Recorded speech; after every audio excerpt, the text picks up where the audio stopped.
75 ta davlatlar qatorida O'zbekiston fuqarolari ham AQShga ko'chib kelishni ta'minlovchi immigratsion vizalarni olish huquqiga ega emaslar. Chunki shu yilning yanvar oyida joriy Tramp administratsiyasi 75 ta davlat fuqarolariga qarshi cheklovlarni kiritgan edi. Lekin kuni kecha AQSh federal sudi Trampning bu qarorini noqonuniy deya atab, uni bekor qildi. Sudyaga ko'ra, AQSh davlat kotibi Marko Rubio arizachilarning fuqaroligiga qarab viza berishni to'xtatish orqali o'z vakolatlarini suiiste'mol qilgan. Cheklovlar ko'pchilik mustaqil davlatlar hamdo'stligi mamlakatlari qatori O'zbekistonga ham ta'sir qilgandi.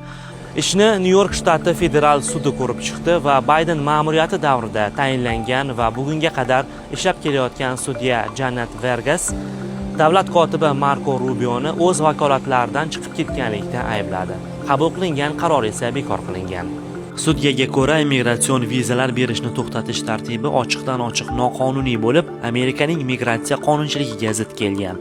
Faqat arizachining fuqaroligiga asoslanib viza berishni taqiqlash immigratsion vizalarni ko'rib chiqishning qonunda belgilangan tartibini buzadi, deydi u.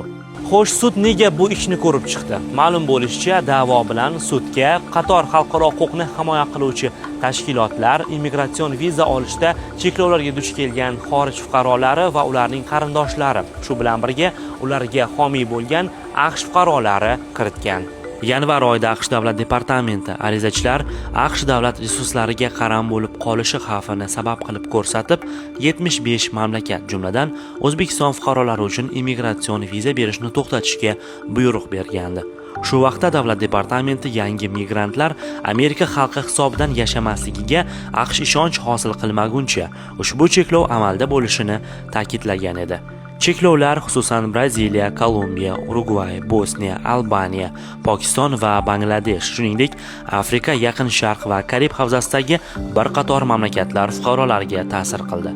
Shuningdek, ushbu choralar MDH regionida Rossiya, Ozarbayjon, Armaniston, Belarus, Qozog'iston, Qirg'iziston, Moldova va O'zbekistonga ham tegishli bo'ldi. 2025-yilda AQSh davlat departamenti 100 mingdan ortiq xorijiy vizalarni, jumladan 8 mingga yaqin talabalik vizalarni bekor qilib yuborgan. Eslatib o'tamiz, o'tgan gal ortimdagi AQSh Oliy sudi va federal savdo sudlari boj masalasi bo'yicha Tramp ma'muriyati qabul qilingan qarorni ko'rib chiqib bekor qilgandi. Lekin Tramp ma'muriyati ham bu bekor qilingan holatlar bo'yicha hali yon bergani yo'q. Ular hamma ish bo'yicha qayta apellyatsiya sudlariga murojaat qilishmoqda va hoynahoy kuni kecha 75 davlat fuqarolariga cheklovning bekor qilingani bo'yicha ham apellyatsiyaga murojaat qilishlari mumkin.